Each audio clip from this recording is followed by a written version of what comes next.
تو ابا باپ جو ہے نا, جو عزت دار باپ ہوتا ہے, بیٹیاں جب جوان ہو جاتی ہیں تو اس کو سب سے پہلے فکر اپنی بیٹی کے گھر بسانے کی ہوتی ہے, ڈاکٹر یا انجینئر بنانے کی نہیں ہوتی. نہیں آ رہی میرا خیال ہے بات. سب سے پہلے اس کی فکر کیا ہے کہ بچیوں کا گھر بسے. اور میں بار بار کہتا رہتا ہوں, نکاح تعلیم میں رکاوٹ نہیں ہے. ڈاکٹر بنانا ہے, شادی کر کے اپنی بیوی کو خود ہی بنا دو. باپ کی ذمہ داری نہیں ہے کہ بچی کو انجینئر یا ڈاکٹر بنائے یا پی ایچ ڈی کروائے, کیونکہ باپ کا اس بیٹی سے براہ راست مفاد نہیں ہے. ڈاکٹر بنے گی, فائدہ سسرال اٹھائے گا.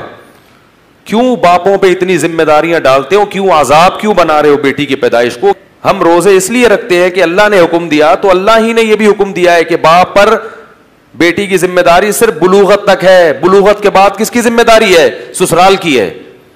کیونکہ بیٹی کا سارا مفاد سسرال سے وابستہ ہوتا ہے, اور سسرال کا سارا مفاد اس بیٹی سے وابستہ ہوتا ہے. کیسے کیسے بے شرم لوگ دنیا میں پائے جاتے ہیں.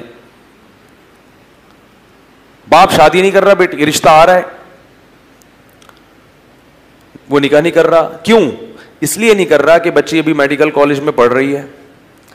تو میں نے کہا کہ میڈیکل کالج میں پڑھنے کی فیسیں آپ بھر رہے ہو, بچی کو رخصت کر دو, سسرال کے ذمہ ڈال دو کہ ہماری بچی کے MBBS کے 2 سال رہ گئے, کیونکہ فائدہ تم ہی کو ہوگا, یہ 2 سال تم کراؤ گے, ہم نہیں کرائیں گے. سسرال اتنا بے غیرت اور بے شرم ہوتا ہے, ابھی گالیاں دینے پر میرے دل چاہ رہا ہے خادم حسین کو بلاؤں گا میں اسپیشل اس کام کے لیے. اتنے بے شرم ہے نا یہ داماد آج کا, اس زمانے کا, جو داماد اور بے غیرت میں کوئی فرق نہیں ہوتا.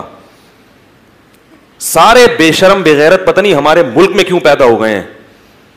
شرم نہیں آتی کہ تم کسی کی باپ پر ذمہ داری ڈال رہے ہو کہ تمہاری بیوی کو وہ پڑھائے, فائدہ تم اٹھاؤ گے, تو تم خرچ کرنے کے لیے کیوں آمادہ نہیں ہوتے؟ تم بولو رخصت کرو, ہم اس کو باقی تو 2 سال MBBS کے وہ میں مکمل کراؤں گا, میری بیوی ہے.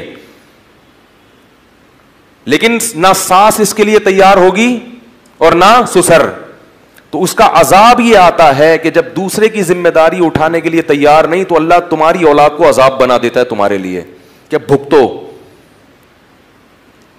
خود دوسرے پہ خرچ کرنے کے لیے تیار نہیں, تو اللہ تمہارے خرچے تمہاری بیٹیوں پہ کراتا ہے پھر, اور پھر ان سے نکاح کے لیے کوئی تیار نہیں ہوتا. تو اللہ کے بندو اس کلچر کو تبدیل کرو. فرش